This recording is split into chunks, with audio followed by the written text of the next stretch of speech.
Profile was presented by Mark Coles and produced by Diane Richardson.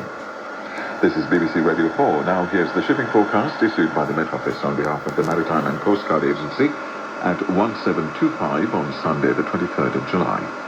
The general synopsis at midday. Low Dogger 998, expected Denmark 995 by midday tomorrow. The area forecast for the next 24 hours. Viking, north 3 to 5, occasionally 6 later, showers, good. North Utsira, south Utsira, northerly or northwesterly 3 to 5, occasionally 6 later, showers, perhaps thundery, good, occasionally moderate. 40s, Cromarty 4, north or northwest 4 to 6, occasionally 3 later, showers, good, occasionally moderate. Tyne Dogger, cyclonic becoming north or northwest 4 to 6, rain, showers later, moderate or good, occasionally poor.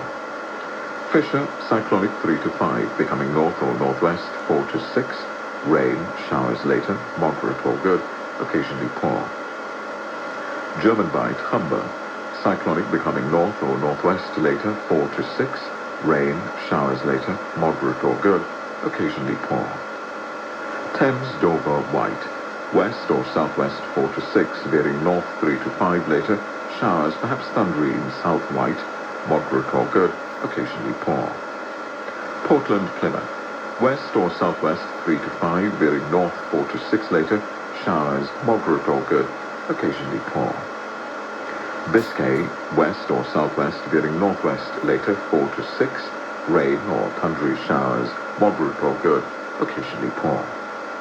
Fitzroy, Seoul, west veering north or northwest 4 to 6, showers, good.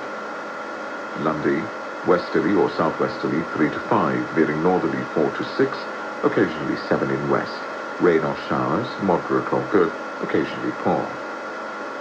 Fastnet, west or southwest 3 to 5, veering north or northwest 4 to 6 later, rain or showers, moderate or good, occasionally poor. Irish Sea, cyclonic 4 to 6, becoming north 3 to 5, rain, fair later, moderate or good, occasionally poor until later. Shannon, north or northwest 4 to 6, showers, moderate or good. Rockhall, Malin, Hebrides, Bailey, northeast 4 to 6, backing north or northwest 3 to 5, showers, moderate or good. Fair Isle, north or northwest 4 to 6, showers, good. Faroes, north or northwest 3 to 5, becoming variable 3 or less for a time, showers, good. Southeast Iceland, variable 2 to 4, rain, moderate or good, occasionally poor.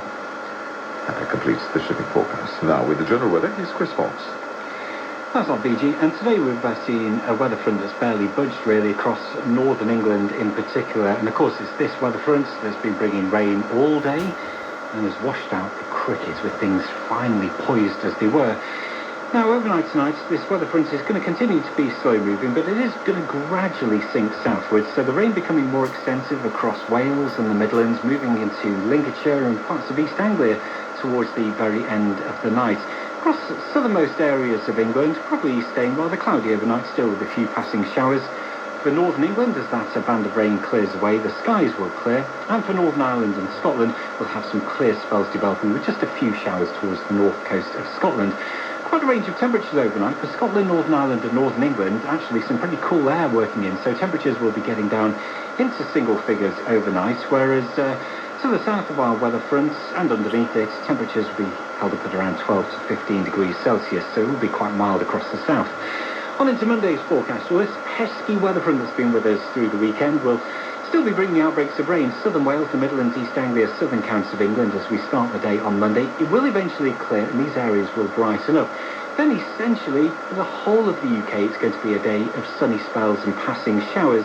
Temperatures below average for the time of year, 15 to 18 for Scotland and Northern Ireland, 17 to 20 for England and Wales, but in the July sunshine, it shouldn't feel too bad. That's latest Fiji.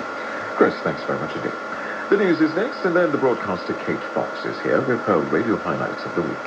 I used my week of radio listening to discover the secrets of living a good life via swimming, tea, mushrooms, northern soul, and the ultimate relativity of time.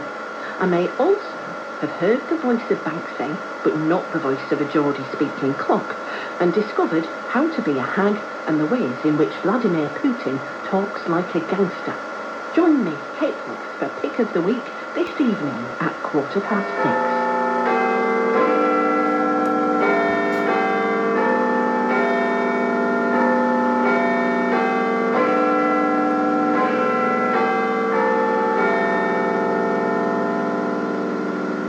BBC News at 6 o'clock.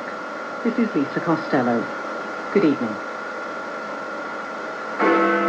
19,000 people have been moved to safety in what officials have called the largest evacuation ever on the Greek island of Rhodes, as high winds hamper efforts to tackle wildfires burning out of control.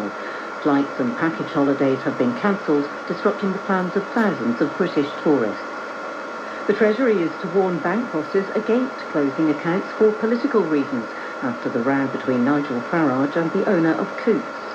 People in Spain are voting in a snap general election that could see a far-right nationalist party form part of the new government. In sport, Australia have retained the Ashes after rain washed out the final day of the fourth test at Old Trafford. Thousands of people on the island of Rhodes have been moved to safety in the largest evacuation of its kind in Greece as crews battle wildfires burning out of control. Homes have burnt down and holidaymakers have spoken of fleeing down beaches with all their luggage. Firefighters say it could take days to bring the blazes under control amid concern that high winds could further fan the flames. Our correspondent Jenny Hill reports from Rhodes. Unrelenting, unabated, strong winds have whipped up the wildfires. Despite efforts to contain them, they're still burning on 3 fronts. That's forced this country's largest ever fire evacuation. The Greek authorities say that 19,000 people have fled their homes and hotels. We got what we could, just pinched passports, everything, left everything out. Barbara and her granddaughter Charlotte were separated as their family rushed to safety. Everybody down to the beach and you just tell you to walk and walk and walk away. Well, my husband wasn't very well, so we told these guys to just carry on, just go. So we had to leave them on the beach and we had to keep walking with the idea that if the fire came down to them, they pretty much get in the sea and hope for the best. At Rhodes Airport this afternoon, exhausted British tourists slept on the floor while they waited for flights home. Firms including TUI, Jet2 and Thomas Cook have now cancelled inbound passenger flights. Instead, they'll send empty planes to bring people home. Even so, many tourists here told us they felt abandoned. The Greek tourism minister was also at the airport. Olga Kefalogianni told us she was organising a help desk for tourists who'd lost their passports in the evacuation. She was also keen to defend this country's vital tourism industry. A small part of the island has been affected. Everything else operates very regularly. So, at this point, we just want to make sure that everybody's safe and that whoever needs to get back home can get back home safely. This evening, the battle to contain the flames goes on. An anxious night lies ahead. The Economic Secretary to the Treasury, Andrew Griffiths, is writing to all major banks, warning them against closing customers' accounts because of their political views. He says bank executives will be invited to a meeting to discuss concerns raised after the former UKIP leader, Nigel Farage, claimed his account with Coots Bank, which is part of NatWest, was closed for political reasons. Here's our business correspondent, Noah Manji. Andrew Griffiths says recent allegations of customers having their accounts closed have caused significant concern in both houses of Parliament. The minister insists that freedom of expression is a fundamental right for all British people and says he is summoning bank bosses at the earliest opportunity to hear how they plan to ensure customers can access accounts without fear of them being closed because of their political views. He is also urging banks to take action to implement new stricter rules from the Treasury on closing accounts. The letter follows a row between Coots and Nigel Farage over his account closure. The boss of NatWest Group, Dame Alison Rose, has apologised to Mr Farage after he obtained a document on his suitability as a Coots customer, which flagged concerns that he was xenophobic and racist. Mr Farage has said Dame Alison should now be questioned by MPs about the issue. A snap general election in Spain could see a far-right nationalist party enter government for the first time since the death of the fascist dictator Francisco Franco in 1975. Polls close in under an hour's time. Our Europe editor Katia Adler reports from Madrid. Despite sweltering temperatures here, voters have been pouring into this polling station, many carrying fans, some telling us they've cut short summer holidays to be here because they say there is so much at stake. People are angry, lies being sort of bandied about, and extremes. So yeah, of course I am concerned. The choice facing Spaniards is stark, according to the polls.